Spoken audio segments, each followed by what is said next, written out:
Residual സ്പെക്ട്രത്തിൻ്റെ example ചോദിക്കുകയാണെങ്കിൽ right shift ഓപ്പറേറ്ററിൽ സീറോ റെസിജ്വൽ സ്പെക്ട്രത്തിന് എക്സാമ്പിളാണെന്ന് പറയാം. റൈറ്റ് ഷിഫ്റ്റ് ഓപ്പറേറ്റർ എന്ന് പറയുമ്പോൾ അതിലുള്ള എലമെൻറ്റ്സ് ഒന്ന് റൈറ്റിലേക്ക് ഷിഫ്റ്റ് ചെയ്യും. എന്ന് വെച്ചാൽ A(x1, x2, xn) എന്ന് എടുക്കുകയാണെങ്കിൽ അതെന്തായിരിക്കും 0, x1, x2, xn ആവും. ഇതിലെ ഫസ്റ്റ് എലമെൻറ്റ് എന്തായിരിക്കും? 0 ആയിരിക്കും.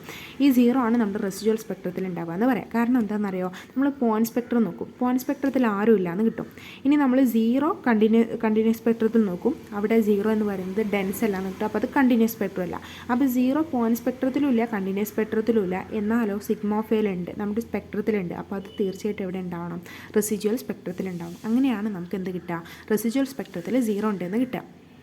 ഇനി വേറെ ഏത് ലാംഡ എടുക്കാം, നമ്മൾ ഈ ഓപ്പറേറ്റർ ഒന്നും അല്ലാതെ വേറെ ഏത് ലാംഡയും നമ്മൾ എടുക്കുക. നമ്മുടെ സിഗ്മ ഓഫ് എയിലാണ് നമ്മുടെ ലാംഡ ഉള്ളത് എങ്കിൽ മോഡ് ലാംഡൻ്റെ വാല്യൂ >1 ആണ്. ഇപ്പോൾ നമ്മുടെ 1 എടുക്കുകയാണെങ്കിൽ അതിനേക്കാളും ചെറുതായിട്ടാണ് നമ്മുടെ മോഡ് ലാംഡ =1. ഇതിനേക്കാളും ചെറുതാണ് വാല്യൂ എങ്കിൽ, ലാംഡൻ്റെ വാല്യൂ എങ്കിൽ എന്തായിരിക്കും? അത് റെസിജ്വൽ സ്പെക്ട്രത്തിലാണ് ഉണ്ടാവുക.